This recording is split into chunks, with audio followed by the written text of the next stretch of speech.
মানে ইনিশিয়াল স্টেটমেন্টের পরে আমি যেই কথাটা বলতে চাই যে আজকে যেই সময়ে আমরা আজকে আছি, এই জুলাই মাস একটা বিশেষ তাৎপর্য এখানে বহন করে।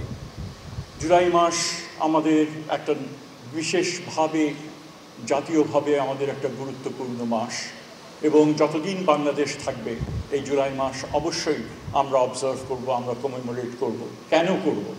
কারণ এই জুলাই মাস কমেমোরেট করব এই কারণে যে গতকাল একটা অনুষ্ঠানে চিফ অ্যাডভাইজার যেটা বলেছেন, আমরা জাতি হিসেবে আমরা পুনর্জন্ম লাভ করেছি, জাতি হিসেবে আমরা পুনর্জন্ম লাভ করেছি।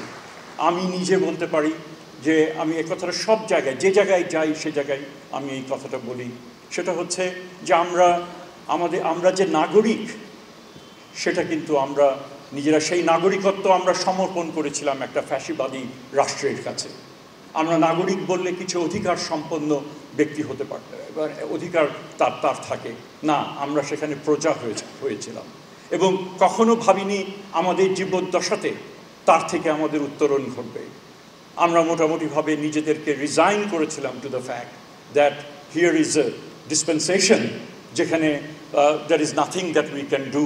এই যে গুম, বিচার বহির্ভূত হত্যাকাণ্ড, এই যে আয়নাঘর, এই যে হাইজ্যাক করে নেওয়া ইলেকশন, পত্রপত্রিকায় যেভাবে রেডিও টেলিভিশন টক শোতে এই যে একচ্ছত্র আধিপত্য, যে একটা বিশেষ বয়ানের, তার বিপরীতে আমরা যারা ভাবতাম যে আমরা নাগরিক হিসেবে তো আমরা কথা বলার অধিকার রাখি, কিন্তু আমাদেরকে সেই ভাবনাগুলোকেও সেখানে করতে পারি।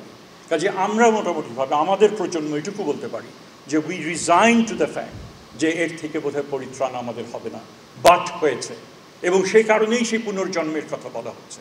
এবং এই পুনর্জন্ম কারা দিয়েছে? এই তোমরা দিয়েছো, তরুণরা দিয়েছো।